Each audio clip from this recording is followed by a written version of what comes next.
네, 안녕하세요. 루루채널 루루입니다. 오늘 시황 관련 좀 말씀을 드릴 거고, 코스피 같은 경우 이번 주 양호했어요. 이번 주 같은 경우는 제가 봤었던 게, 올라오더라도 2550선, 자, 여기 정도에서 좀 저항을 맞거나 더 올라가더라도 2560 정도 이제 말씀을 드렸어요. 자, 근데 이 부분을 한번 넘어서면서 갭까지 뜨고 뭐 눌리긴 했지만 어쨌든 한번 시도하는 그런 모습이 있었고, 2550선을 갖다가 무너지지 않고 금요일 날 지지받으면서 다시 올려줘서 2550을 갖다 지지하려는 그런 모습을 좀 보여준 거는 되게 긍정적이에요. 자, 그리고 미장 같은 경우도 생각했던 것보다는 좀 더 갔어요. 앞전에 생각했던 자리는 대충 봤을 때 제가 13,800포인트에서 14,000포인트 요 사이 정도는 이제 좀 저항이 있겠다라고 봤거든요. 자, 여기죠. 13,800이 이 앞전에 있었던 고점이고, 여기 있었던 고점, 그리고 여기. 자, 그래서 이 라인을 보시게 되면은, 자, 여기는 좀 넘기가 쉽지가 않겠다. 한번 맞고 내리고 다시 올라가면 몰라도, 근데 그냥 그대로 돌파해서 그냥 끝까지 밀어버렸어요. 그리고 14,000 위에서 마무리를 했다는 거. 자, 여기서 깨지지 않고 이걸 또 이틀 연속 지지를 했거든요. 목요일, 금요일. 그래가지고 눌리기는 했지만 어쨌든 지지하면서 얘도 좀 생각했던 것보다 좀 더 강했다라고 좀 보여져요. 그래서 그 내용들은 지금 뉴스로 좀 이따가 말씀을 드릴 거고요. 우선 국장 먼저 다시 볼게요. 국장 같은 경우는 이러한 모습이면은 다시 내려온다 하더라도 2540포인트 이 정도를 지지할 가능성이 좀 높아졌어요. 뭐 거래량이 그렇게 크지는 않아서 큰 의미는 없는데 우선 당장은 이 박스권 안에서의 움직임은 이어갈 거라고 봅니다.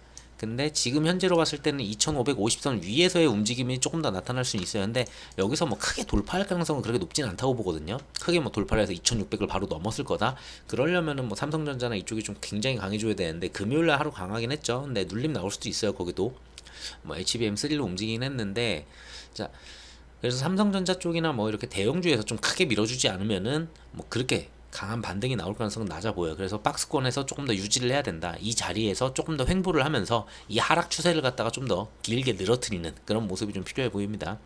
자, 증시자금 보더라도 지금 앞전에 51조대에서 지금 뭐 51조대 뭐 큰 차이 없어요. 증시자금이 뭐 이탈한 것도 없고 다시 뭐 들어온 것도 없고.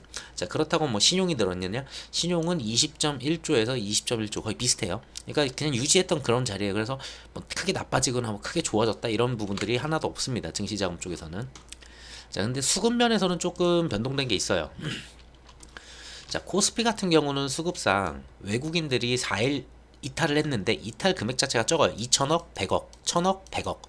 뭐 100억짜리 날린다 치면은 금액이 얼마 안 되죠. 그러고 마지막 날 들어온 거는 솔직히 삼성전자에 좀 쏠림이 있다 보니까 좀 이렇게 찍힌 건데, 이게 아니라고 하더라도 생각보다 그렇게 이탈 금액은 크지 않았다라고 보시면 돼요. 자, 그리고 이 이탈을 했을 때 개인들이 예전에는 이렇게 개인들이 다 받아냈거든요. 외국인과 기관이 나갈 때. 근데 수급상으로 개인들이 이제 조금 이탈이 나오고 그 외인들 이탈을 갖다가 기관들이 받아주면서 조금 수급상으로 봤을 때는 굉장히 좀 긍정적으로 양호해졌다라고 보여져요. 자, 그리고 선물 같은 경우도 외국인들은 4일 연속 뭐 4천억, 2천억, 1천억, 2천억. 아까 현물 매도한 거보다 선물 매수량이 더 많거든요. 그리고 하루 날리긴 했지만 그것도 뭐 900억짜리 굉장히 조금이고요. 그렇다고 기관이 많이 날렸느냐? 기관도 별로 안 날렸어요. 선물을. 어느 정도 조금 날렸는데 결국은 선물 쪽에서도 개인들만 이탈하는 그런 모습이에요. 그래서 수급상으로는 뭐 엄청 좋아지진 않았어요. 숫자 자체가 세진 않거든요. 그렇게. 그래도 지난주 뭐 지지난주 그 전주 막 진짜 말도 안 되게 던질 때 있었잖아요. 그때보다는 훨씬 긍정적으로 좀 양호해졌습니다. 뭐 환율 쪽도 말씀드리겠지만 뭐 채권도 그렇고 전체적으로 조금씩 양호해졌어요. 뭐 그래도 아직 수량이나 이런 게 많이 부족해서 이걸 돌파하면서 2600포인트를 넘을 거야 라는 그런 지표는 아니라고 봐요. 그래서 여기서 박스권을 움직일 거고, 뭐 하루 반도체 가면은 2차전지 하루 쉴 거고, 2차전지 하루 가면은 반도체 하루 쉴 거고, 그 뒤에서는 뭐 로봇이나 AI나 뭐 이런 쪽 있잖아요. 그런 애들 테마들이 한 번씩 계속 돌면서 테마장으로 좀 가지 않을까라고 좀 보고 있습니다. 어쨌든 그래서 지금 유지해야 되는 거는, 좋게 본다면은 2550선을 계속 지지를 해주면서 요 박스권 안에서 놀아나면은 좀 괜찮아요. 2550에서 2600 박스권, 굳이 이걸 세분화한다면은, 자, 이 아래 박스권으로 내려와서 놀 거냐, 이 위에 박스권으로 놀 거냐, 그 정도의 차이지. 당장 여기서 뭐 상승 추세로 이걸 뚫어버릴 거다. 그렇다고 뭐 악재가 아무리 나오더라도 이걸 하락으로 해가지고 2,500포인트를 깨버릴 거다. 이 두 방향 다 저는 안 보이거든요. 그래서 요 구간에서 놀거나 뭐 좀 나쁘다 하더라도 요 구간에서 놀거나 요 정도로 좀 봐주시면 될 것 같아요.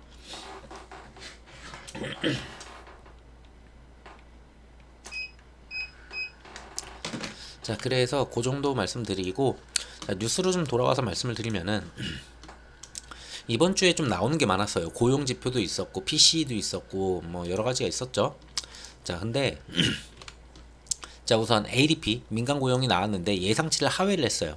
이걸 하회했다는 거는 노동시장이 맨날 강하다, 미국은 고용이 강하다 하면서 상승을 계속하니까 이걸 누르기 위해서 금리를 더 인상시켜야 되고, 그럼 기업들이 힘드니까 고용을 더 내리겠죠. 그렇게 해서 이제 내려야 됐었는데 이제 조금씩 하향하는 모습을 보여주고, 노동시간도 이제 뭐 본격적으로 냉각으로 가고 있다, 이런 이야기들이 좀 나오기 시작합니다. 자, 그리고 뭐 방금 말씀드린 거 민간 고용 쪽이고, 그리고 GDP도 약간 둔화를 했어요. GDP도 뭐 예상치보다 막 더 높아졌다, 뭐 이제 상회를 했다 막 이랬었는데 이제 조금 예상치보다 낮아진 모습들이 나왔어요. 그러다 보니까 미국 경제가 막 엄청 강해, 그러니까 금리를 더 올려도 돼 이랬었는데 그런 부분들이 조금 수그라들었죠. 그 이야기는 금리 인상을 할 수 있는 가능성이 좀 낮아졌어요. 어차피 올리더라도 한 번이잖아요, 이제 남은 게. 뭐 두 번이라고 생각하시는 분들 있는데 저는 진짜 올려봐야 한 번이거든요. 9월에 올릴지 11월에 올릴지 요 차이인데, 근데 그 한 번 올리는 것마저도 애매해졌어요. 만약에 숫자가 이렇게 계속 나와준다면은. 자, 그래가지고 민간 고용이나 이쪽 둔화까지 전부 다 보여줬기 때문에 시장에서는 그러면 이제 금리 인상 이제 못하겠네, 뭐 끝났네 라고 이런 반응들이 나왔죠. 그러면서 시장이 조금 반등하는 그런 모습이었다, 이렇게 보시면 돼요. 자, 그래서 데이터를 보시면은 자, 우선 화요일 날 졸트 쪽에서 이제 데이터가 나왔어요. 뭐 지난달에 이제 9.1 정도 나왔었는데 예측치가 이제 9.4였어요. 근데 8.8이 나왔죠. 그러니까 고용이 좀 안 좋네, 이렇게 좀 해석이 당연히 되죠. 그 다음에 ADP 여기 있네요. 전달에 말도 안 되게 나오긴 했어요. 37만. 근데 이번에 예상치는 19만 5천이거든요. 근데 그것보다 더 낮게 17만 7천이 나왔어요. 이 이야기는 그만큼 고용시장이 점점 얼어붙고 있다. 사람들이 지금도 일자리 많기는 해요, 미국 자체는. 근데 많긴 한데 예전에는 막 일자리가 너무 많았었는데 그게 점점 줄어드는 거예요.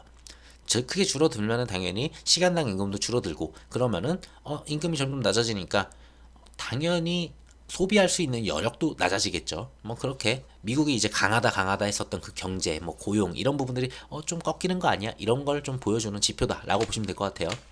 자, 그리고 GDP 같은 경우를 보시더라도 GDP QOQ 2분기로 보시면은 2.4%를 예상했어요. 앞전에 2%였는데 더 높이 올라갈 거야라고 봤었는데 2.1%로 예상치를 하회했어요. 자, 이러면은 미국 경기 좋다며, 좋으니까 금리 더 올려도 된다며라고 했었던 페드나 이제 FOMC 이쪽에서도 이야기했었던 걸 봤을 때는 이게 좀 수그러드니까 이제부터는 금리 인상이 그렇게 막 강하지 않아도 되겠다, 동결을 계속 때려가면서 데이터를 보고 이제 진행을 한다고 했잖아요, 금리 인상 자체를. 근데 지금 현재 데이터를 봤을 때는 잡히는 모습이기 때문에 금리 인상을 할 가능성은 낮아졌어요. 자, 그렇게 보시면 되고, 그 다음에 금요일날 이제 고용지표들이 나머지 애들이 전부 다 나왔는데, 자, 실업률이 올라가야 된다고 맨날 얘기를 했었던 게 파월이에요. 실업률이 올라가야 되고 시간당 임금도 많이 줄어야 돼요. 근데 실업률 같은 경우도 3점 껑충 뛰었고요. 자, 그리고 임금 상승률도 둔화를 하기 시작했어요. 가장 중요하게 저도 보는 게 임금 상승률인데, 이게 임금 상승이 안 돼야 돼요. 고용도 줄면 당연히 좋은데, 고용도 주는데 임금 상승까지 안 이루어진다? 그러면 사람들이 돈이 없어요. 그럼 소비를 못 하죠. 그러면은 인플레는 당연히 내려갈 수밖에 없는 거예요. 그러면 금리를 더 이상 올리지 않아도 되는 거고. 자, 그렇게 되는데, 자, 다른 지표들도 되게 잘 나왔단 말이에요. 금요일 어디 갔어? 금요일 같은 경우도 자, 여기 시간당 임금 같은 경우에 MOM으로 봤을 때도 0.4% 전달에 올랐었는데 이번에 그래서 0.3%만 오를 거야 라고 했는데 0.2%밖에 오르지 않았어요. 그러니까 하향 추세로 점점 가고 있다. 이 시간당 임금도 더 이상 오르지 않는 그런 구간에 점점 접어들고 있구나, 이렇게 볼 수 있고요. 자, YOY로 보더라도 지난달에 이제 4.4%, 그리고 이번에도 4.4%일 거야 했는데 뭐 크진 않지만 4.3%로 어쨌든 하향 조정되는 그런 모습입니다. 자, 그리고 실업률 같은 경우는 전달에 3.5%, 그리고 이번에도 3.5%일 거야 라고 예상을 했는데 3.8%로 진짜 껑충 뛰었어요. 저는 이거는 되게 좋게 봐요. 실업률이 조금 더 나와야 돼요. 이거는 실업률이 한 4% 넘어가야지 더 이상 금리 인상 얘기를 못해요. 왜? 여기서 금리 인상 더 때리면은 실업률이 막 5%까지도 충분히 뛸 수도 있어요. 그냥 기업들이 더 힘들어지거든요. 그러면은 당연히 고용을 안 하겠죠. 기업들이 돈이 더 딸리는데 뭐 투자도 힘든데 뭐 비용이 더 올라가니까 이자 비용이. 자, 그렇기 때문에 연준에서도 이 데이터를 계속 보고 있고 이 데이터들이 이런 식으로 잘 나와준다. 뭐 다음 달 한 번 더 봐야 되겠지만 뭐 11월까지 본다면은 10월도 봐야 되겠죠. 근데 그 데이터들이 계속 이런 식으로 잘 나와준다라고 했을 때는 그러면 금리 인상은 더 없지 않을까라도 예상이 됩니다. 뭐 더 봐야 될 거예요. 그거는 몇 달 더 남았으니까 11월까지 본다면은. 자, 저렇게 좀 데이터들이 나오니까 9월달 FOMC에서 어떻게 할 거냐, 금리 인상 할 거냐 했을 때는 동결 가능성이 94%예요. 그래서 지금 데이터가 너무 좋기 때문에 9월달에는 거의 저도 동결 가능성이 100%로 보고 있어요. 그냥 동결할 거예요, 무조건. 왜?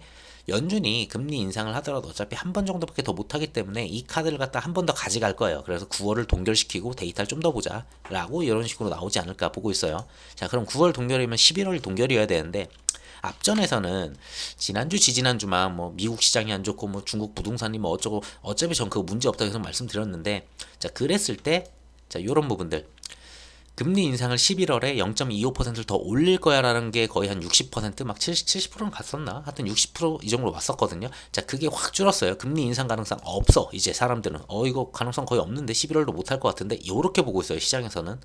그러고 11월 달에도 금리를 동결할 거야가 이제 64% 이렇게 좀 많이 올라갔어요. 뭐 이거는 11월은 9월 데이터도 봐야 되고 10월 데이터도 봐야 되다 보니까 아직은 좀 일러요. 이거는 계속 왔다 갔다 할 거예요, 시장 분위기에 따라서. 근데 9월 달 거는 거의 확정적인 게 얼마 남지도 않았고 봐야 될 데이터들도 웬만큼 다 봤어요, 이제. 다 봤기 때문에 여기서 더 이상한 게 나온다 하더라도 페드에서도 충분히 바로 금리 인상하진 않을 거라 봐요. 그래서 9월은 거의 동결 가능성이 매우 높다, 이렇게 좀 봐주시면 될 것 같고요. 자, 중국도 문제가 안 된다고 하는 게 결국은 그 내부적인 돈이고, 어차피 중국 기업들이 뭐 부채가 많고 부동산에 부채가 막 깔려 있고 하더라도 이게 미국이나 유럽이나 이런 데처럼 전 세계 자금들이 거기에 막 엮여져 있어가지고 뭐가 하나 터지면 은행이 터지면 막 시스템 붕괴로 이게 안 돼요. 지난주에도 계속 말씀드렸지만 얘네들 부채는 거의 대부분이 중국은행 거고 다 중국 망해봐야 중국은행이 망하는 거고, 그 중국은행을 또 컨트롤하는 게 정부고 여긴 공산당이고, 그래서 망하기가 어렵다. 그냥 알아서 그냥 지들끼리 다 정리해버리면 돼요. 그래서 여기 문제는 크게 문제라고 저는 안 보고 투심이 그냥 줄 수 있는 그 정도 수준이다라고 계속 말씀을 드려왔던 거예요. 자, 어쨌든 간에 제일 컸던 거 비구이 위안 같은 경우에 이제 채무 상환을 못한다. 이거 얘네 뭐 디폴트로 가는 거 아니냐. 뭐 앞전에서는 뉴스들 뭐 보면은 더 심한 거는 뭐 제2의 리먼 사태니 뭐 이거 세계가 망한다는 등 이러고 있었는데 전혀 그렇지 않아요.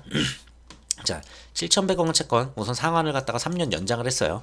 뭐 1년 연장이면은 조금 빨리 도래를 하기 때문에 이거 못 갚을 거라고 보는데 3년 연장 시키고서 이렇게 돌려버리면은 뭐 3년 뒤에 뭐 터질 수도 있겠지만 그 안에 어차피 중국 정부에서 알아서 다 정리를 해줄 거라 봅니다. 어쨌든 연장 잘 됐기 때문에 시간적으로 많이 벌었다, 큰 문제 없다. 그래서 이 이야기는 이제 쑥 사라질 거예요. 그래서 여기도 좀 문제가 없어졌고요. 자, 그리고 중국은 어쨌든 간에 부양책을 계속 이어가야 돼요. 왜? 중국의 소비 심리는 확 줄어 있기는 해요. 그리고 부동산으로 컸던 나라이기 때문에 그 부동산이 무너졌을 때는 GDP도 같이 무너지니까 부동산은 어쨌든 간에 무너지지 않게 유지를 하면서 가야 되는 게 중국이에요. 자, 그래가지고 중국은 기준금리도 지금 계속 내리고 있지만 거기에다 모기지 금리까지 인하를 해가지고 주택을 갖다가 계속 매수할 수 있게 만들고, 그리고 예금금리를 내렸어요. 또 예금금리는 왜 내리느냐, 예금하지 말라는 거예요. 사람들이 계속 저축하고 계속 돈을 모으면서 소비를 안 하니까 예금금리는 내려버려요. 그것도. 그랬으면은 사람들 통장에다 넣어놨는데 이자가 안 붙는 거죠. 자, 그러면 우선 가지고 나오겠죠. 가지고 나와서 뭘 하겠어요? 뭐 주식을 사든 뭐 다른 걸 사든 뭐 채권을 사든 뭐 딴 걸 사든 뭐 하겠죠. 그러면서 투자 심리를 갖다 좀 끌어올리기 위해서 예금을 내려버리고, 그리고 주택금리, 모기지금리죠. 이걸 내려버려요. 그러면은 집값이 조금씩 올라가기 시작하겠네 라고 보면서 이쪽에 돈이 들어갈 수 있겠죠. 그러면은 부동산 살릴 수도 있는 거고.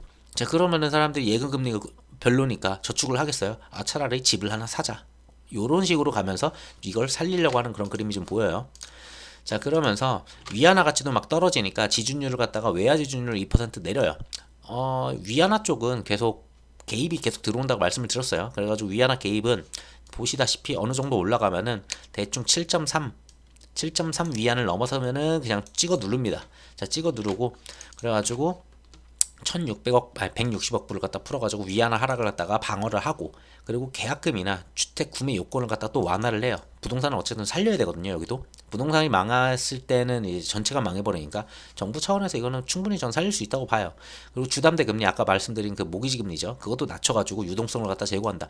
그리고 여기 안 써 있는데 뉴스 찾아보시면 알겠지만 예금 금리도 낮췄어요. 그러면은 예금하지 말고 뭔가를 사서 이런 데로 들어와라 라고 이제 계속 부추기는 거예요, 시장한테. 이거는 저는 가능하다 봐요. 자, 그리고 베이징 상하이 이쪽도 예전에는 이쪽 집값이 너무 막 쏠림이 심하다 보니까 이쪽을 갖다가 좀 따로 이렇게 관리를 해놨었는데, 이쪽도 주담대 규제를 갖다 완화를 합니다.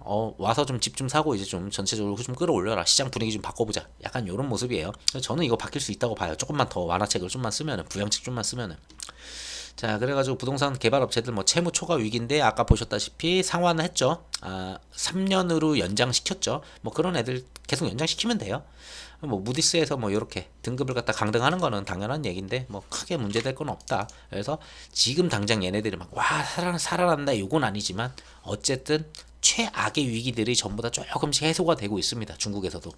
그래서 시장도 전반적으로 미국도 그렇고 중국도 웬만큼 막 진짜 말도 안 되는 막 세계 막 최악으로 가는 거 아니야 이랬을 때에서 조금 전환이 됐다. 그렇다고 막 상승으로 막 갈 만큼은 아닌 것 같아요.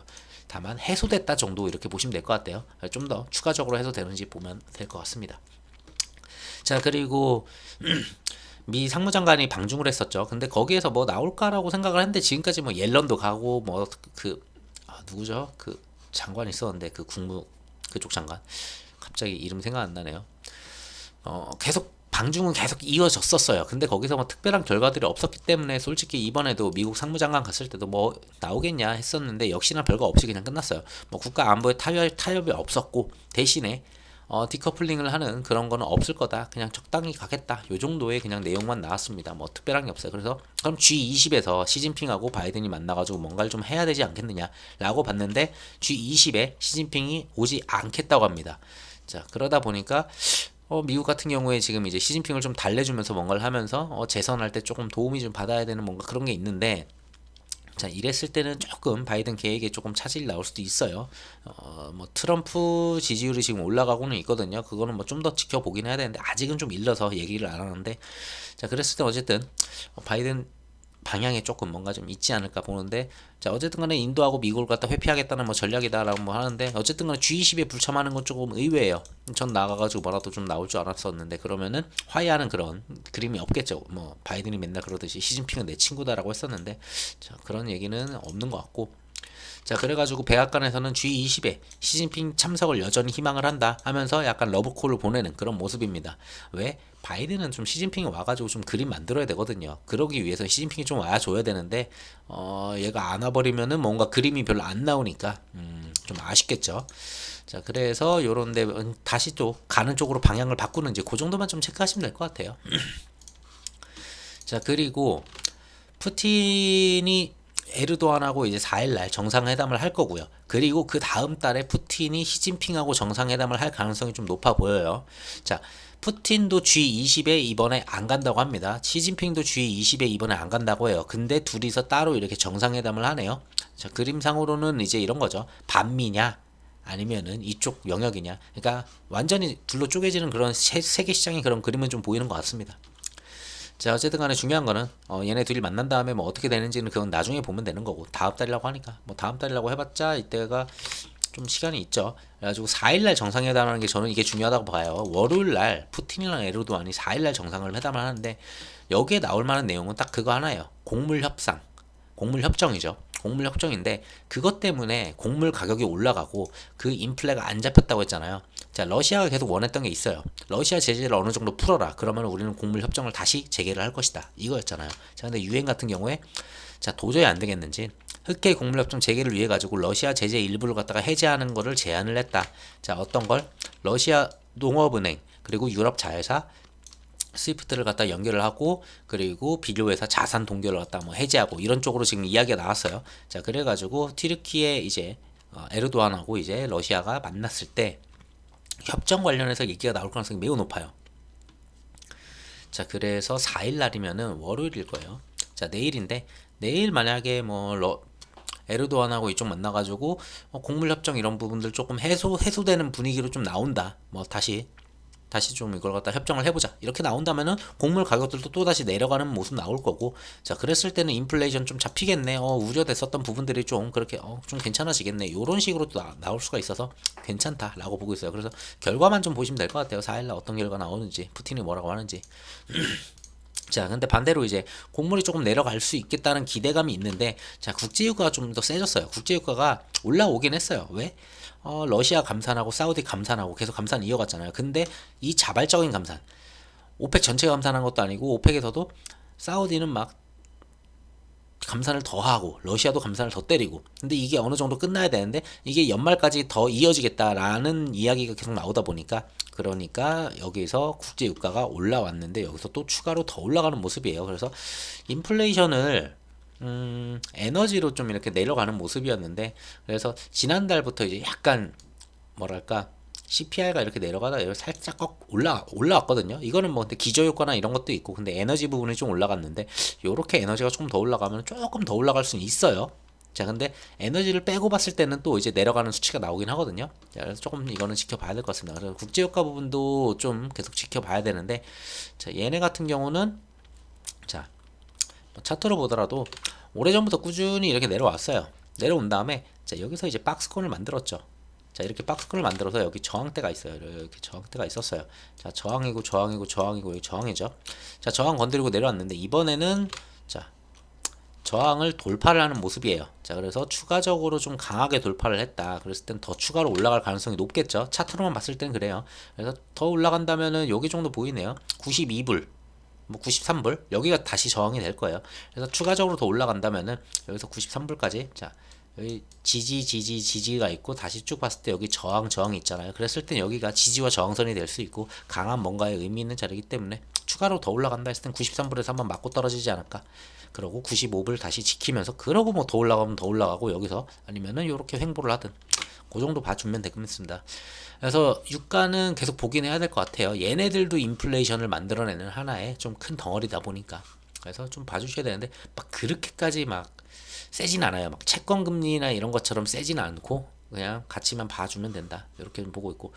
자, 환율 같은 경우는 미국이랑 중국 전부 다 앞전에 뭐 고용도 좀 진정이 되고 GDP도 진정이 되고 실업률도 진정되고 임금도 진정되고 나스닥도 그러니까 올라가고, 중국 같은 경우에는 내부적으로 부양책 계속 진행하고 부동산도 좀 약간 양호해지고, 그리고 문제가 됐었던 디폴트 될 만한 애들 전부 다 상환을 갖다가 유예를 시키고 3년 연장을 하고 전부 다 괜찮아졌잖아요. 그러다 보니까 환율도 위안화도 조금 누르면서 위안화도 진정이 되고, 그러니까 위안화, 엔화 뭐 다들 적당한 수준에서 움직였고, 그래서 원달러 환율도 최고점 찍은 다음에 다시 좀 하락하는 모습이고요. 그리고 이 최고점이 좀 위험하긴 했었어요, 사실. 자, 앞전에 고점이었었던 부분을 갖다가 다시 또 건드렸기 때문에 아까 전에 유가랑 비슷해요. 여기를 돌파를 한 번이나 조금만 했으면은 자, 다음 저항까지 갈 수도 있어요. 시원하게 바로. 여기를 갖다 돌파를 했기 때문에. 근데 여기서 어쨌든 눌러줬어요. 눌러줬고 1300원을 갖다가 이제 다시 지지하는 모습이고, 앞전에 이제 지지 받았었던 그런 자리도 좀 있는데 여기가 뭐 그렇게 강하진 않아서 제가 봤을 땐 조금 더 내려가지 않을까 보고 있어요. 좀 더 추가적으로 내려간다라면은 대략적으로 1200 후반대 그쯤까지는 충분히 내려올 거라고 봐요. 그러면서 외국인하고 기관들 수급이 좀 더 좋아질 수도 있겠다라고 좀 보여지는 그런 모습입니다. 그래서 뭐 완전 좋아지는 건 아닐 텐데 그래도 최악에서 조금 더 좋아질 수는 있어 보여요. 그래서 이번 주는 조금 더 양호하지 않을까. 그렇다고 뭐 시장이 막 올라가진 않을 거예요. 박스권은 박스권이니까. 제가 보는 거는 박스권 시간이 조금 더 필요해요. 지금 당장 뭐 올라갈 수 있는 힘도 없고, 그렇다고 하방으로 막 때릴 만한 그런 악재들도 안 보이고, 그러니까 상방 하방이 다 막혀 있으니까 박스권으로 계속 움직일 가능성이 높아 보입니다. 자, 그리고 미국 10년물 국채금리. 자, 얘 역시나 예전에 고점을 때렸었던 이 부분을 갖다가 똑같이 때렸어요. 자, 그러고 이제 하락을 때렸거든요. 자, 하락을 때렸지만 아직은 의미 있는 수준은 아니에요. 자, 4.4% 근처까지 갔다가 4.0% 근처에서 다시 반등하는 모습이 나왔거든요, 금요일날. 자, 근데 차트상으로 봤을 때는 뭐 이렇게 올라가는 추세는 맞아요. 이 올라가는 추세 맞는데 요걸 깨야 돼요. 그래서 4%를 깨냐? 4%를 만약에 깬다라고 했을 때는 시장은 되게 좋아질 수 있어요. 그래서 채권금리 10년물은 갖다가 국채금리 계속 보셔야 된다라고 좀 말씀드려야 될 것 같고, 그래도 얘네도 좀 많이 양호해졌고 최악에서 나왔잖아요, 어쨌든 간에. 자, 그래서 다음 주에 뭘 봐야 되나 쭉 봤는데 솔직히 볼 게 없어요, 다음 주는. 자, 다음 주 월요일 같은 경우는 미국은 휴장이에요. 미국 휴장이고 화요일 날 나오는 게 별로 없어요. 쭉 봤을 때. 쭉 내용들 보게 돼도 뭐 볼 게 없고 수요일도 솔직히 뭐 볼 게 거의 없어요. 굳이 본다라고 하면은 자, ISM 이제 비제조업 지수들 이제 좀 보시면 되는데 이걸로 이제 인플레이션이 어떻게 되느냐 요 정도 좀 체크하시면 될 것 같습니다. 자, 그리고 목요일부터는 이제 조금 그거는 있어요. 연설들이 좀 있거든요. 그래서 발언들에 조금 주의를 해야 될 것 같아요. 자, 연은 총재 연설이 있고요. 쭉 보면은 BOJ 이쪽으로 해서 엔화나 아니면은 뭐 이쪽 이야기 좀 나올 수도 있을 것 같고 쭉 보시면은 어디 갔어? FMC 멤버 하커가 이제 좀 연설을 하는 그런 부분들이 있고요. 쭉 보시면 또 있는데 그리고 금요일날 연설 좀 있더라고요. 금요일날 같은 경우에도 자 페드 쪽에서 스피커가 있고 FMC 멤버 윌리엄스 스피커 있고 여기도 FMC 멤버 이제 보우먼 같은 경우에 연설 있고 로건 델러스 연은 총재 연설이 있고 연설이 좀 많죠. 그래서 이 친구들이 나와가지고 매파적으로 떠든다, 뭐 금리 더 올려야 된다 이렇게는 얘기를 할진 모르겠지만 그런 부분들에 의해서 시장에 조금 변동성을 가질 수 있어요. 왜? 볼 게 없으니까. 시장에 지금 볼 수 있는 지표가 없는 한 주인데 이렇게 별거 없는 한 주에 얘네들이 나와서 갑자기 떠들었는데 전부 다 매파적으로 떠든다? 그럼 시장은 당연히 무너지겠죠. 그 정도만 예상하시면 돼요. 그렇다고 막 무너지진 않아요. 얘네들이 아무리 떠들어봤자 보통 요즘은 얘네들 떠들어도 무너져봤자 마이너스 한 1%? 1%대? 요 정도 이제 무너지거든요. 자, 그 정도만 생각하시면 될 것 같아요. 나스닥도 어느 정도 올랐기 때문에 눌림 정도 있을 거고, 여기 또 있네요. 연준에서 이제 부의장 바가가 이제 연설하는 이것도 있고, 그래서 연설 이런 걸로 좀 움직일 가능성이 좀 있어 보입니다. 그래서 지표는 뭐 굳이 볼 거 없는 한 주인 것 같고, 그래서 이번 주는 박스 필 가능성이 매우 높다. 뭐 시장에 나올 만한 지표도 없고 그렇다고 하방으로 내려갈 만큼 악재도 안 보이고 그렇다고 상방을 때릴 만큼 그렇게 호재도 안 보이고 그러니까 눈치 보기 장세는 이어갈 테고 그렇다고 뭐 삼성전자 이런 애들이 더 쳐줘야 되는데 그러기에는 힘이 조금 부족하지 않을까. 그러려면 외국인이나 이런 애들 수급이 좀 들어와야 되는데 아직은 환율이나 이런 게 막 그렇게 또 좋지는 않고 그러니까 이도저도 아닌 옆으로 횡보하는 박스권. 그래서 하방으로는 2550선 보시면 되는데 뭐 120선 지켜주는 그런 모습이면 충분할 것 같아요. 이거 120선 좀 올라오고 있잖아요. 요것만 좀 지켜주는 자리에서 좀 움직여주고 한 번씩 뭐 튀었다 내리고 뭐 이러면서 횡보하는 그런 일주일 정도 보시면 되지 않을까 보고 있습니다. 자, 나스닥 같은 경우도 비슷할 거예요. 예상했었던 수치를 넘어서긴 했어요. 얘네 같은 경우에 추가로 눌림을 받는다면 1380까지도 13800까지도 내려올 수 있어요. 여기서 한번 내려오고 다시 또 올라가고 하지만 이 앞에 고점을 돌파를 하기에는 저는 이건 아니라고 봐요. 그래서 여기서 눌림 받으면서 여기 61선 있잖아요. 자, 61선까지 눌림 한번 받고 다시 또 올라가고 한번 눌러주고 다시 올라가고 여기서 이제 좀 박스권을 좀 챙겨가는 그런 모습이 나오지 않을까 그렇게 보고 있습니다. 시장이 막 어마어마하게 좋아지기에는 아직은 좀 아니지 않나. 그렇다고 이게 또 하방으로 가기에도 아직은 좀 아니지 않나. 그래 보여요. 그냥 그렇다고 뭐 증시에 자금이 막 들어올 만한 환율도 아니고 조금 더 지켜봐야 되는 한 주인 것 같고 그렇다고 뭐 최악은 아니니까 그냥 무난하게 투자하시면 될 것 같습니다. 그래서 이번 주는 지난주 상승이 이어가지고 어떻게 보면 상승이죠. 코스피 같은 경우도 어떻게 보면 이 박스권 이제 하단을 갖다 지켜준 다음에 이번 주에는 올라왔네 살려놨네 이렇게 받고 살려놨으면은 살려놓은 자리에서 옆으로 횡보 때리면서 확인하는 자리 이렇게 좀 생각하시면 될 것 같아요. 그렇게 확인한 자리가 나온 다음에 추가 반등 나오네 아니면은 눌림 나오네 다음 주 그 다음 주 정도 좀 방향성이 나오지 않을까 보고 있습니다. 그래서 박스권 가능성이 매우 높은 한 주다. 그냥 그렇게만 보시면 될 것 같아요. 막 악재는 더 없는 것 같아요. 오히려 악재가 해소되는 게 많았었죠. 지난주도. 그리고 다음 주도 뭐 그렇게 악재가 나올까 싶어요. 그래서 무난하지 않을까 봅니다. 영상 여기까지 하고 마치도록 할게요. 영상 들어주셔서 감사합니다.